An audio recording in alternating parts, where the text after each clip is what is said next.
Fala galera, aqui é o Kid Care BR falando e bom, vamos iniciar aqui esse formato mais novo do nosso canal, que vai ser aí para abranger todas essas pessoas que estão vindo do canal do T. Ele abriu um espaço aí, então eu quero começar já agradecendo esse espaço que ele abriu pra gente no cenário nacional de Yugi. Graças a Deus vai começar a aparecer um pouquinho mais de gente aqui pelo canal, então consegue ter um pouco mais de incentivo pra gente falar um pouco sobre Yugi e sobre vocês aprenderem mesmo como que faz pra jogar bem Yugi, tipo, os conceitos que você pode aplicar e ensinamentos que a gente carrega e tipo assim, muita pouca gente fala sobre eles, eu sinto. Muito fácil falar às vezes qual carta joga, qual carta que não joga, mas às vezes não explica muito bem o porquê e o que tem por trás daquilo e daquela questão que a gente aborda, beleza?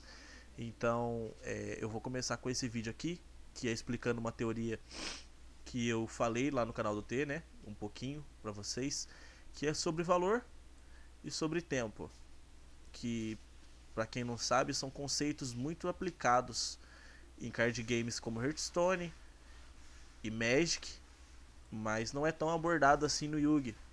E se aplica sim, porque é um conceito de qualquer card game pode aplicar isso aqui. Então deixa eu dar um Ctrl Z aqui rapidinho pra gente prosseguir a aula. Bom, vamos lá. Primeiramente, o que é valor? O valor é basicamente o mais um que você ouve, o mais dois. São decks que fazem vantagens de carta. Geralmente é isso. Sem enrolar muito, decks que fazem valor de carta. Tipo, usa uma carta, ganha duas. Nas trocas ele tende a ter vantagem. Isso se chama valor. Então, espero que vocês tenham entendido aí o que é valor. Geralmente são decks aí que tendem a gerar cartas. E é isso aí. E pro extremo da linha do valor, se você chegar e ir muito pro lado do valor, você geralmente tende a ter aqueles decks que rodam e não fazem nada. Tipo, sei lá, Flor Cardian, tá ligado? Decks que fica rodando, rodando, rodando. Você compra e nunca desce um campo. Você nunca tem um campo muito relevante. É basicamente isso que acontece quando você vai pro extremo do valor. Beleza? Entenderam o que é valor? Vamos falar um pouquinho de tempo. Tempo é justamente o contrário. O tempo é o deck que com menos carta ele consegue descer grandes campos. Ele geralmente não tende a ter muito valor. Ele não tende a gerar muitas cartas. Ele tende a gerar muito campo. E geralmente em pouco tempo. Por isso o nome tempo. Ele exige menos tempo, menos recurso para fazer as coisas. Então a gente pode ter aqui, vamos ver como exemplo, já que aqui um exemplo claro é o Sky Striker, a gente pode deixar aqui um exemplo claro o BA, talvez, o BA, Dino. A gente pode colocar aqui, são decks que fazem muito campo e não precisam tanto assim de gerar cartas. Geralmente ele não gera carta. E quando você chega num extremo muito grande do tempo, quando seu deck ele é muito focado em tempo, geralmente ele falta isso aqui, ele falta combustível. E aí aqui a gente consegue colocar como exemplo, já que aqui eu coloquei Florcadian, aqui eu vou colocar o Dino True King. Eu penso que ele é assim, se ele não consegue matar ali no primeiro, no segundo turno, geralmente ele vai ter um pouquinho mais de problema. É uma característica muito comum entre deck de tempo, é tipo assim, quanto mais tempo passa, mais chance você tem de perder. E quanto o valor é o contrário, geralmente quanto mais se arrasta o jogo, mais você tende a ganhar, porque você vai ter gerado mais cartas que seu oponente vai ficar sem combustível, e aí essa que é a grande questão. Geralmente os decks muito focados em tempo tendem a perder o combustível, e é até engraçado, porque, por exemplo, no caso do BA, você... tô falando bastante do BA porque é o deck, né, que eu joguei esse DSC, se você viu o vídeo do T, você sabe do que eu tô falando. O engraçado do BA é que é o seguinte, ele apesar dele ficar com pouca carta na mão, geralmente são cartas úteis, tipo, você buscou uma Tour Guide na end passada e tipo, você tava com uma Tour Guide na mão, tá ligado? Você tá com um Sky Blaster, são cartas... Os decks de tempo, geralmente, eles têm cartas muito overpowers, tá ligado? Porém, elas não geram muitas cartas, enquanto o valor tende a ser um deck mais redondinho, que vai rodando, tipo Engage, tá ligado? É, sei lá, Engenho de Bambu, que você começa a rodar e comprando mais cartas, mas nem sempre essas cartas elas vão entrar no campo. Geralmente você vai ter elas na mão, você vai ter um follow-up muito grande. Enquanto o tempo você quase nunca tem um follow-up, mas você tende a matar o cara rápido. Bom, ideologia principal do tempo. Deixa eu tentar colocar aqui pra vocês. Geralmente, os decks de tempo, ele tem essa ideologia principal onde eles seguem, tipo, cegamente. Uh, eu não preciso ter cartas se eu já matei o oponente. E o contrário também serve. Não adianta o oponente ter cartas se ele já morreu. Entendeu? Então, essa aqui é a ideologia principal do tempo. Eu vou colocar aqui em azul para não confundir. Essa aqui é a ideologia principal do deck de tempo. Então, geralmente, se for montar um deck de tempo, você tem que pensar em formas de matar o oponente para que, quando você tiver utilizado todo o seu combustível, não chegar a ponto de faltar. Então, isso aqui é a ideologia principal de um deck de tempo. E o deck de valor, ele tem uma ideologia que é justamente o contrário. É assim, a ideologia principal dele é que quanto mais eu grindar, mais chance eu tenho de ganhar. Então, quanto mais o tempo do jogo passa, turnos vão se passando, mais chance esse deck aqui vai ter de ganhar. Como eu já disse, ele gera muitas cartas. Então, vai chegar um momento onde esse cara aqui vai ter 5 cartas na mão e esse cara aqui não vai ter nenhuma. Então, é onde começa a massacrar em ganhos de carta. E começa a fazer falta o combustível aqui. Então, é meio que inversamente proporcional.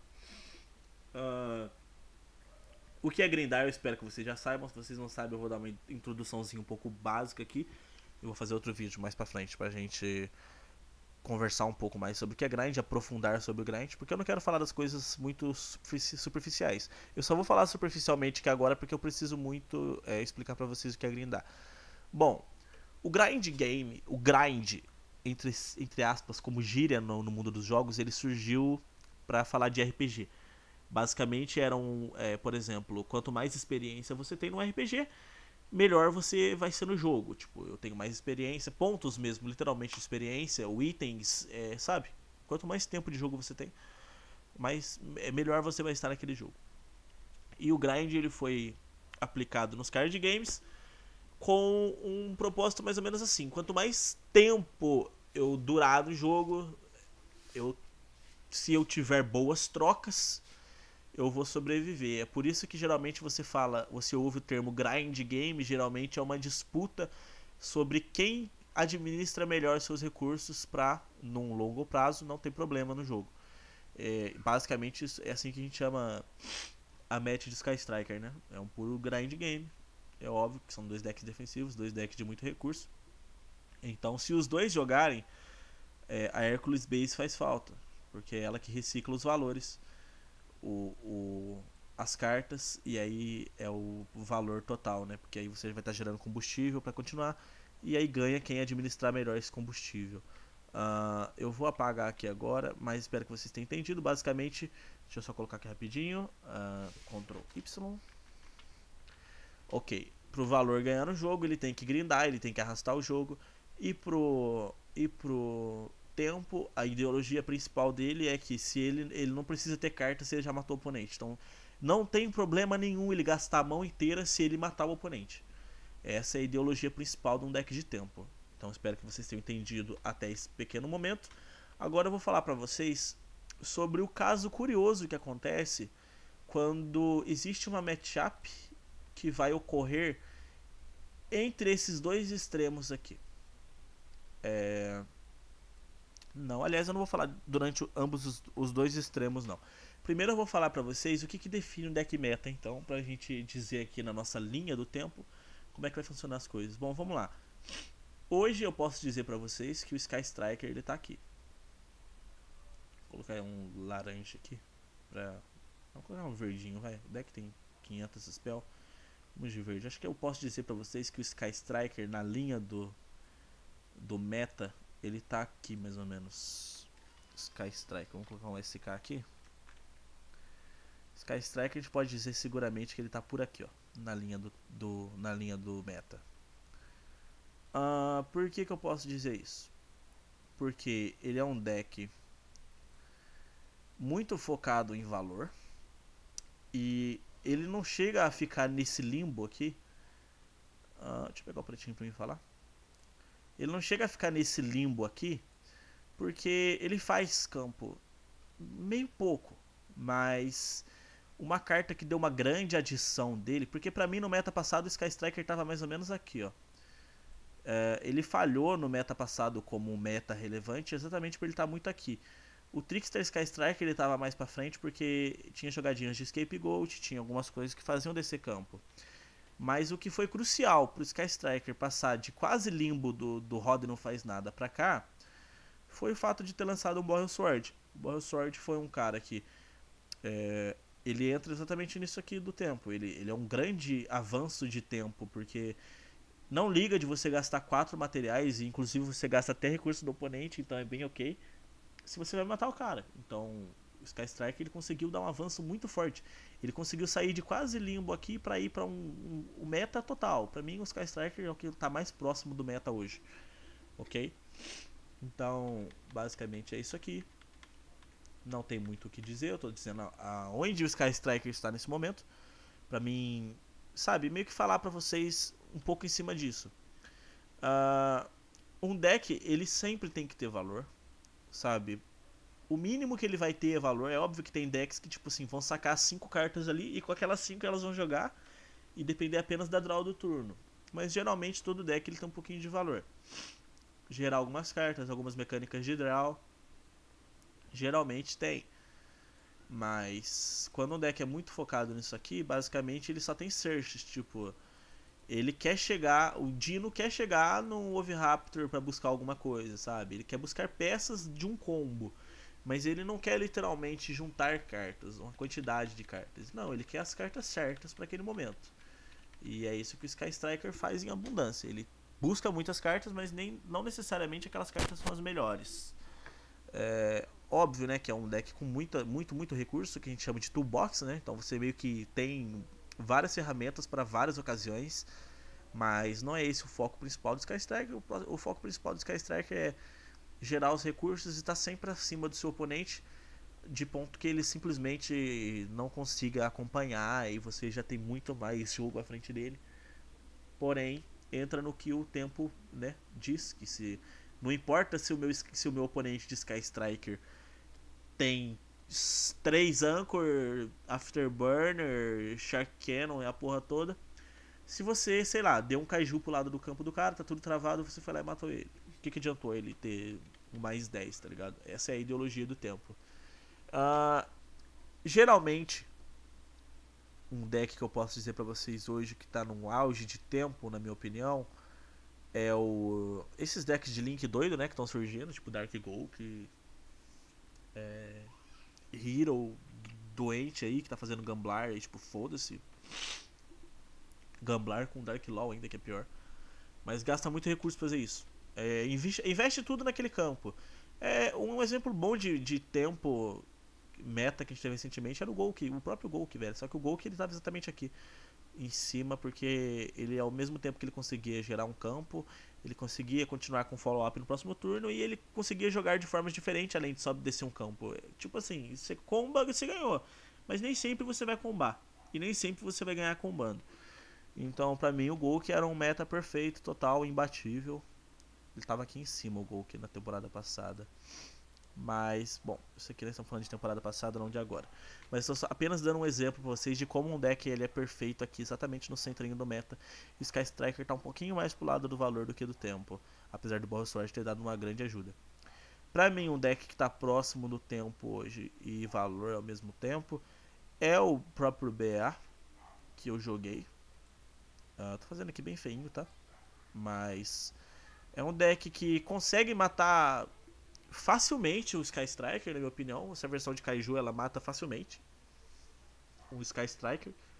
E ao mesmo tempo, numa outra matchup de tempo, tipo, sei lá, BA contra Crusadia, tá ligado? Você consegue sim grindar. Então, É um deck que tem sim um certo valor. Você escolhe a forma como você quer jogar com ele. Mas geralmente é matando. Ah, vamos falar um pouquinho sobre agora o confronto entre esses dois extremos gera uma situação muito engraçada no Yu-Gi-Oh! Que é o seguinte: quando você pega um deck de ambos os dois limbos, vamos pegar aqui, sei lá, Dino True King, aqui, representando esse lado, e vamos pegar aqui sei lá, cara, um sapo talvez. Um sapo não desce muito o campo, ele faz muitas trocas de cartas, vamos lá. Se o sapo conseguir sobreviver ao primeiro turno do Dino, ele ganha. Mas se o Dino conseguir ultrapassar essa primeira defesa,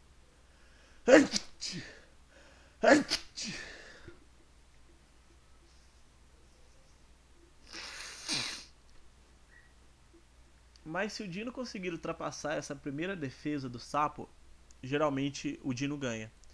Então,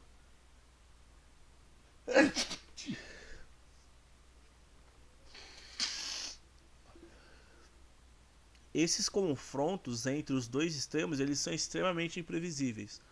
Porém, pós-side, né, cada um vai usar suas próprias techs. Inclusive até no main algumas, né. É difícil geralmente um sapo não ir com floodgates, com alguma coisa ali para travar o Dino. E o Dino geralmente vai com os Twin Twister da vida, vai com umas coisas para tirar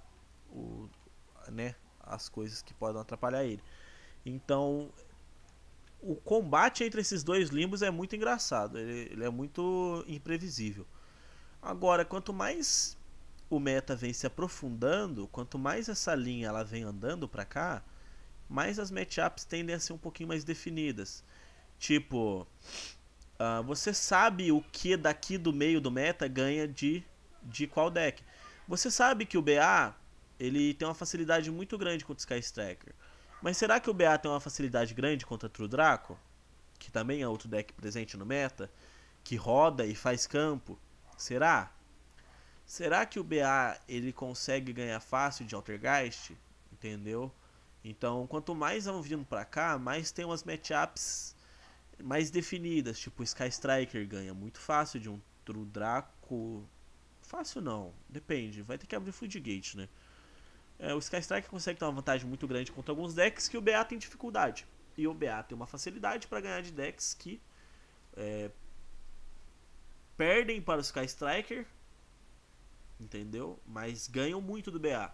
Então, tipo assim, o BA ganha do Sky Striker ganha dos decks que ganham de BA, e os decks que ganham de BA ganham do BA e perdem pro Sky Striker. Então é meio que um triângulo. Geralmente gira em torno de um triângulo, com os decks ali mais presentes no meta. E aí, quando o meta ele é muito definido, surgem nomes de decks, tipo o formato de BA, QLI e Necrose. Eu acho que era esse o trio. Não, era Shadow. Eram esses três decks. Pô, era só esses três que jogavam. Agora, quando o meta tem bastante deck, ele fica um pouquinho mais amplo. Ele é tipo assim: o deck de combo ganha do deck de controle, que ganha do deck de. Cara, do deck, sei lá, eu não consigo dizer pra você um termo. No Hearthstone a gente chama de mid-range, que é um deck que ele é mediano. Ele não é nem tanto pro lado do combo, nem tanto pro lado do controle. Geralmente é isso aí, quando os decks são muito amplos. Espero que eu tenha entendido pra vocês. Isso aqui foi a nossa primeira aula. Espero que vocês tenham entendido o que é valor e o que é tempo. Eu não vou alongar muito para os vídeos não ficarem muito grandes, mas espero que tenha servido para vocês aprenderem aí. O próximo vídeo eu vou estar escolhendo o tema certinho. Se vocês quiserem algum tema em específico, que vocês tenham alguma dificuldade, podem estar falando aí nos comentários, que eu vou estar analisando a possibilidade de estar gravando esse vídeo sim. Caso vocês não falem nada, provavelmente eu vou estar escolhendo um tema. Eu estava pensando muito em falar sobre o conceito de vantagem, mas aí de uma forma mais certinha. Esse vídeo aqui ele foi feito meio nas pressas, no pente, ali meio nas coxas, né, que a gente chama. Mas foi mais para dar uma resposta para vocês. Esse canal vai voltar ativo assim, ele vai ser feito conteúdo agora, Porque agora nós vamos ter pessoas pra assistir, vamos ter pessoas pra estar incentivando a gente, então aí fica tudo bem mais gostoso, né? Bom, não se esqueça de dar um like, compartilhar com seus amigos. Pô, tem um amigo aí que joga meta, quer aprender a ser um melhor jogador, quer aprender a ser melhor no seu local, ter uns conceitos melhores aí de vantagem, de meta, de tudo. Manda esse vídeo pra ele, vamos fazer esse canal crescer, bora chegar aí no nosso auge aí do cenário nacional de Yugi pra gente melhorar o cenário nacional. E a gente consegue ter sempre mais torneios, mais players, mais premiações. É uma coisa que o Brasil inteiro ganha, beleza? Vou fazer o Yugi ser grande aqui no Brasil. Só depende de vocês. Então é isso aí, gente. Espero o like de vocês, espero o comentário de vocês e vamos junto nessa aí. E é isso aí. Muito obrigado pra quem assistiu. Valeu!